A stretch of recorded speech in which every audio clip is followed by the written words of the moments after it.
It's Big Board Sports with Roger Wyland on 104.5 The Team.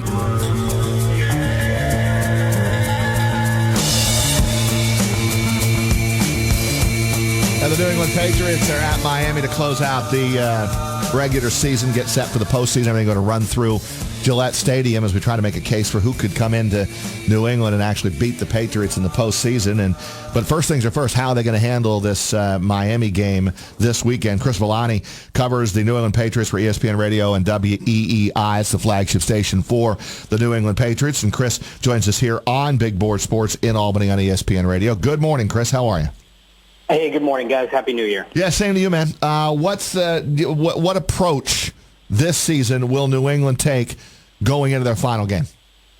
Well, they've talked a lot about just in general wanting to finish a lot stronger than they did last year. They lost 4 out of their last 6 games a season ago. They lost to the Dolphins with a game plan that was obviously a dramatic departure from what the Patriots typically do last year. They ran the ball all but 3 times in the first half.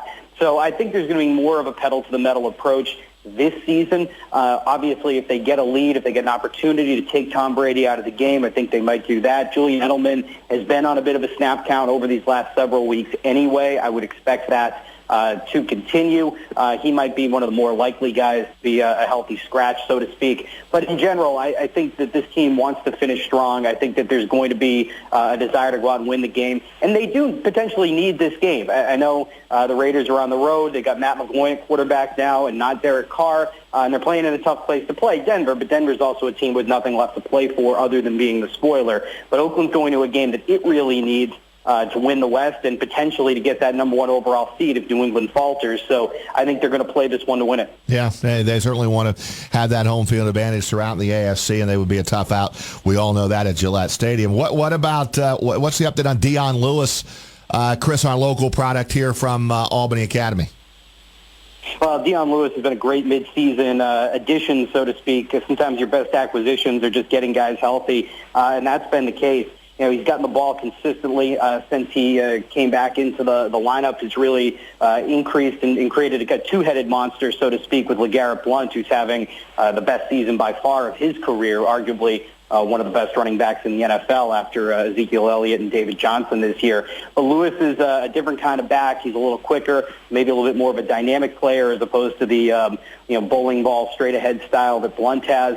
They've been splitting carries quite a bit. I think they will continue to do that, and there's no question they want him to be a big part of this offense. He was last year prior to the injury, and they couldn't wait to get him back this year. And I know Patriots fans certainly couldn't wait to get him back this year to be a big part of the offense again. Chris, we know how good the New England Patriots offense is with Tom Brady at the helm and the weapons that he has to throw the ball to, even without Al Gronk. They're very, very talented team and can score.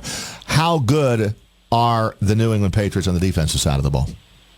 I think they're really good. And this is a defense that has been criticized for a good chunk of the season, despite being consistently in the top 5, in some cases the top 2 or 3 in terms of points allowed. And I think some of that is fair. They've had trouble at times on third down. They've had trouble at times in the red zone compared to where they'd like to be. And it is also fair to say, well, look back at these last several weeks and the quality of the quarterbacks they've played, and they haven't exactly gone through a gauntlet. That said, you look at the AFC, and there aren't exactly a gauntlet of quarterbacks left aside from Roethlisberger. So they have played well. They've gotten better. Guys like Shea McClellan and Kyle Van Noy have found more of a role since Jamie Collins was traded midseason, and the secondary started to turn the ball over a little bit more, turn teams over more, and that was the biggest thing that the Patriots were missing earlier this season. They weren't giving up a lot of points, but they also weren't generating a lot of turnovers. You know, Logan Ryan had a big interception that really changed momentum early of that Broncos game. 3 turnovers this past week, 3 interceptions in the blowout against the Jets. So you're seeing that more over these past several weeks, and they're certainly peaking at the right time, as the cliche goes. I will say, though, there is going to be, I think, a bit of consternation if they run into that spot where we've seen them before in the playoffs. Tom Brady leaves the field with a lead, and now it's incumbent upon the defense to make a stop or get that turnover. They've done it more recently, but you adjust for the quality of the quarterbacks, and I still think it's fair to say that might be the biggest lingering question for the Patriots going into the playoffs. friend of the show, Chris Villani, who covers the Patriots for ESPN Radio and WEEI. But Chris, you also have been covering news in the last year and sort of a hybrid between the two. And correct me if I'm wrong, you were covering the Aaron Hernandez trial. And weren't you in the courtroom?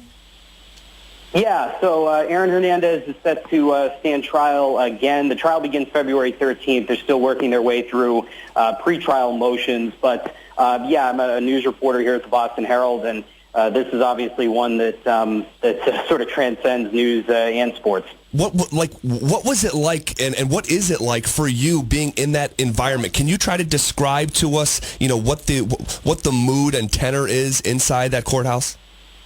Sure. So, again, right now they're going through pretrial motions. This is, and it can be a little complicated to string together here because there's multiple crimes and alleged crimes, but Hernandez is already convicted in the murder of a man named Odin Lloyd that took place in 2013. He was convicted in 2015, is serving a life sentence.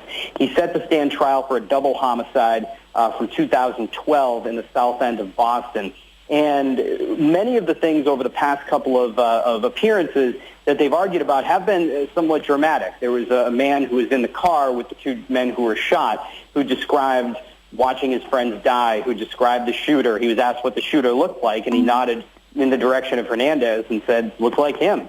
Now the question is, how much will he be allowed to say at trial? That's sort of what they're trying to navigate here. The other interesting thing that popped up the last time I was in court 2 days ago is Aaron Hernandez tattoos. He apparently got two tattoos in early 2013, one with a revolver with 5 loaded rounds in one empty chamber, and another with a semi-automatic handgun with 1 spent shell casing and smoke coming out. The prosecution says this is interesting because the 2 men that were shot 5 times. They were killed, were shot 5 times with a revolver, 5 loaded rounds, and a semi-automatic handgun with 1 spent shell casing was used in the non-fatal shooting of a guy named Alexander Bradley, who's expected to testify against Hernandez at the upcoming trial. The defense says you're not allowed to draw inferences from these tattoos, and that's a motion the judge is going to have to figure out. So it's been dramatic. It's certainly a lot of legalese. It's an interesting case anyway. It's more interesting, though, obviously, because the defendant in this case is a former all-pro tight end.